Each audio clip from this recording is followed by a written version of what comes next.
You and I are going to explore the dynamic world of vexillology. Hi, this is Dan, and you're listening to Flag Day. Together, we're going to explore the dynamic world of vexillology.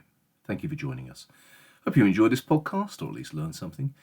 This being podcast number 3, we're going to take a look at the third oldest national flag still in use, the oldest Asian national flag, a flag that dares to defy the quadrilateral, a flag whose 5 sides are proving a headache for international events organisers everywhere. The flag of Nepal. 2 things before we begin. 1, regrettably, I am not a speaker of the beautiful Nepali language, and my apologies in advance for butchering every Nepali word and phrase I attempt. 2, the flag is a visual medium, the podcast is not. If you need reminding what the Nepali flag looks like, check out our Instagram page, @FlagDayPod. The flag of Nepal, known also as the Nepal Dwaj, the Chandra Rasurya, the Jungi Nishan and the Bahada, is a double pennon, a simplified combination of 2 triangular flags. The field is red, and the flag has a blue border. The upper pennant, which features a stylized image of the moon, is smaller than the lower pennant, which features a stylized image of the sun, as stated in the Nepali constitution. The national flag of Nepal consists of 2 juxtaposed triangular figures, with a crimson colour base and deep blue borders, there being a white emblem of the crescent moon with 8 rays visible out of 16 in the upper part, and a white emblem of a 12-rayed sun in the lower part. The modern Republic of Nepal borders India to its southeast and west, and the Tibetan Autonomous Province of China to its north. Today, Nepal has a population of around 30 million people. The etymology of Nepal is unknown, though it may be of Sanskrit derivation. Hindu texts tell of a glittering kingdom known either as Videha or Mithila, extending from what is now southeastern Nepal to the Ganges. Videha, or Mithila's capital, was sited at Janakpuram, home to King Janaka and his daughter Sita, a Hindu goddess and the primary female protagonist of the great Sanskrit epic, the Ramayana. In the north, the Mustang Kingdom emerged in the 14th century. It has been suggested that the red field, blue border and stylized sun of a Mustang flag were to influence the modern Nepali flag, though, as we shall see, there is reason to doubt this. The Malla dynasty established itself in the Kathmandu Valley in the early 13th century. This dynasty, which endured a further 5 centuries, was to play an instrumental role in the establishment of a united Nepal. In the 14th century, King Jahastiti reaffirmed Hindu norms and formally divided Nepali society according to a caste system consistent with Vedic principles. These reforms, imposed on what was then a primarily Buddhist society, were important steps in the Hinduization of Nepal. In the century that followed, Kathmandu grew in power and came to dominate neighbouring kingdoms. With the death of Jahastiti in 1395, 4 Malla princes agreed to divide his kingdom between them. The 4 new kingdoms flourished as the new kings sought to outdo each other, and Nepal entered something of a golden age. In time, however, mutual distrust led to conflict, and the 4 kingdoms were ultimately to collapse into a single polity, a forerunner of today's unified Nepal, by the 18th century. As the power of this newly unified Nepali state grew, it came to intrude on the interests of the British East India Company. Matters came to a head in a series of confrontations known either as the Anglo-Nepali War or the Gurkha War, Gurkha being a term synonymous with Nepali at the time. Underestimating the resolution and fighting ability of the Nepali forces, the British suffered a setback, and the reputation of Gurkhas as fierce soldiers was established. From the British perspective, Nepal enjoyed a strategically convenient location, being situated between British India and China, and the British were content to allow Nepal to survive as an independent buffer state. By the 20th century, Nepal remained under the autocratic rule of the Rana dynasty, who sought to isolate their country from foreign ideas such as democracy and quadrilateral flags. In 1996, the Maoist Communist Party of Nepal rose against the monarchy. The ensuing conflict, in which both sides committed human rights abuses, led to the death of around 18,000 people and the advent of the large Nepali diaspora. Events took an unexpected turn in 2001, when a mass shooting in the Naryanhiti Palace killed 10 members of the royal family, including then King Birendra and the perpetrator, the Crown Prince Dipendra. In 2005, frustrated by the course of the counterinsurgency, the new king, Gyanendra, established direct rule.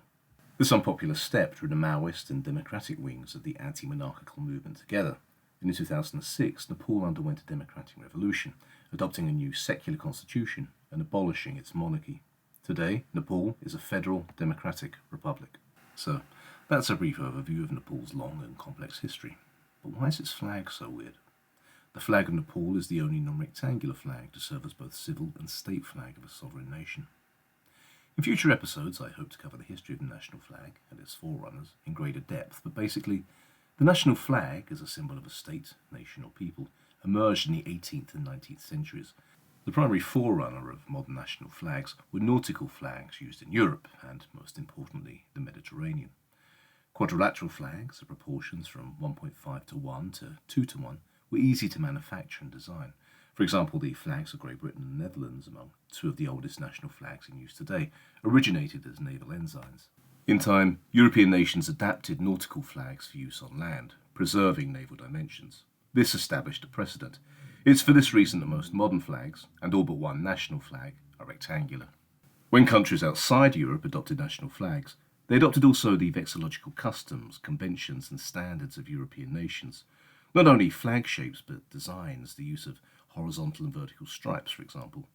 The modern flag of Ethiopia is a horizontal tricolour, a triband, but originated as individual pennants of red, yellow, and green, flown one above the other. Nepal, isolated and ancient, was simply influenced less by the world outside. The triangle flag was first flown in 1743.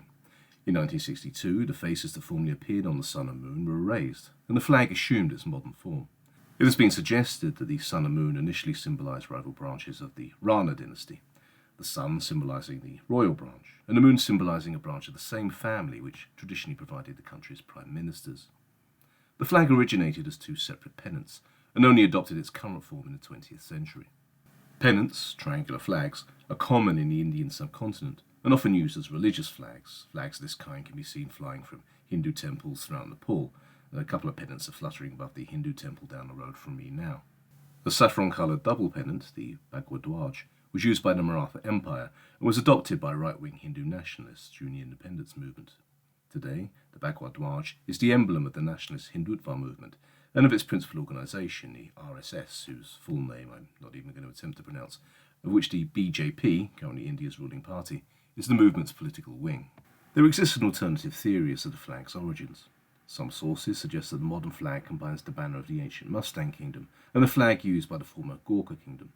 It is said the war banner of the Gorkha Kingdom was a single triangular banner, coloured red and bearing images of deities. These sources cite the flag's colour scheme, a red field bordered in blue, which was supposedly used by the Mustang Kingdom. Check out our Instagram page to see what this flag is said to have looked like. This theory is rejected by some. Mustang is Tibetan in culture and religion, and the Mustang flag is Nepali in design. There is reason to believe that the flag said to be that of the Mustang Kingdom is a post-facto creation designed to resemble the modern Nepali flag. If you have any insight into the issue, by all means drop me an email at flagdaypodcast@gmail.com. In 2008, following the collapse of the Rana dynasty, a new democratic and secular constitution was drafted. Certain suggested that a new flag, one untainted by the legacy of Hinduism and the former monarchy, be adopted. These proposals were rejected, however, and the Nepali flag remained defiantly pentangular. So, you want to manufacture your own Nepali flag. How can you be sure you're doing it properly? In 1962, the flag specifications were standardized by Shankar Nath Ramal, a civil engineer responsible for designing many prominent Nepali buildings. Visit the Sahid Gate of Sundara, the Ramananda Gate of Janakpur, the Balashwar Temple, or the Solati Hotel of Kathmandu, for examples of his work. Ramal's intricate mathematical specifications today form Schedule 1 of the Nepali Constitution. Owing to the complexity of the flag's design, Schedule 1 is lengthy. Method of making the shape inside the border. On the lower portion of a crimson cloth, draw a line AB of the required length from left to right. From A, draw a line AC perpendicular to AB, making AC equal to AB plus 1/3 AB. From AC, mark off D, making the line AD equal to line AB. Join BD. From BD, mark off E, marking BE equal to AB, and so on. The ratio of the flag's height to its longest width is approximately 1 to 1.29. The two pennants are of equal length. However, the bottom pennant is approximately 150% the height of the upper pennant. For obvious reasons, manufacture of the flag is difficult. The flag is sometimes overlaid on a white field at a 3:2 ratio, as at some venues at the 2016 Rio Olympics. In this instance, the Nepali flag was placed on a rectangular cloth of the same shape as other flags, with the remainder of the field left white. Does Nepal have much of a flag culture? Nepalis are fond of their flag and, from what I've seen online, take pride in its eccentric proportions. Since 2018, Nepal has observed a Flag Day on December the 16th, marking the date on which the flag was officially recognised in the Constitution of 1962. The day is not an official holiday, however. Damaging or destroying the Nepali flag is prohibited under Article 151 of the National Penal Code Act of 2017. Punishment is a prison sentence of up to 3 years and or a fine through the flag specifications of 30,000 rupees, which at the time of recording is around 175 British pounds or $220. So that's probably everything you want to know about the Nepali flag. Hope you enjoyed this podcast. Hope you learned something. Thank you so much for listening. Please remember to like this video and subscribe. If you have any questions or comments, get in touch at flagdaypodcast@gmail.com and be sure to follow our Instagram account. Details are below. See you soon. A la vida. You and I are going to explore the dynamic world of vexillology.